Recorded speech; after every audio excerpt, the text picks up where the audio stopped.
आप सबों को प्रेज़ द लॉर्ड। प्रभु यीशु के जन्म उत्सव के एक खुशी भरे माहौल में मैं अपने सभी भाइयों को, संसार में फैले सारी मानव जाति को, भारत देश के हर एक परिवार को, छत्तीसगढ़ के निवासियों को और हमारे लोकप्रिय शहर रायपुर के हर एक परिवार को प्रभु यीशु के जन्म उत्सव की हार्दिक बधाई देता हूं और शुभकामनाएं करता हूं आप लोगों के उज्जवल भविष्य की। ईश्वर से प्रार्थना करता हूं कि प्रभु यीशु अपनी आशीष से आप सबों के परिवार में आनंद और खुशियां से भर दें। प्रभु यीशु ने अपने वचन में हमसे कहा है कि मैं सेवा कराने नहीं, सेवा करने आया हूं। प्रभु यीशु ईश्वर के पुत्र होने बाद भी मानव रूप में आए संसार में। उन्होंने अनेक आशीषों से लोगों को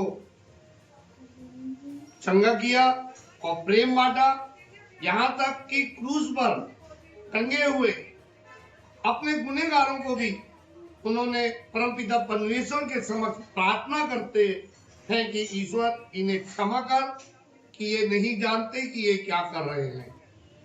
ये वो प्रभु यीशु है जो अपने गुनहगारों को भी प्रेम करता है और हम सबको कहता है कि तुम मुझसे ज्यादा अपने शत्रुओं से प्रेम करो, उनके लिए प्रार्थना करो, उनके हृदय परिवर्तन के लिए प्रार्थना करो, ताकि वो ईश्वर की ओर, प्रभु की ओर मुड़कर विश्व शांति, मानव कल्याण, मानव सेवा में लीन रहे। आप सबों को मैं पुनः प्रभु यीशु के जन्म उत्सव की हार्दिक बधाई देता हूँ। Merry Christmas, happy Christmas. ईश्वर की आशीष आप सबों में बने रहे। जय यीशु, प्रेज़ द लॉर्ड। और छत्तीसगढ़ के हमारे प्यारे छत्तीसगढ़ी के भाई बहनों को क्रिस जयंती की ढेर सारी शुभकामनाएं और ईश्वर की आशीष। ये जो त्यौहार क्रिस जयंती है, यीशु ख्रीस्त के जन्म का त्यौहार है, जो ईश्वर मनुष्य बनकर हमारे बीच में आए। और ईश्वर का मनुष्य बनना हम मनुष्यों के लिए एक चुनौती है, क्योंकि हमें सीखना है कैसे इंसान के समान जीने की ज़रूरत है। आज के इस परिवेश में जो कुछ हो रहा है, हम इंसान कहलाने के लायक भी नहीं है। और इसीलिए जब तक हमें विनम्रता,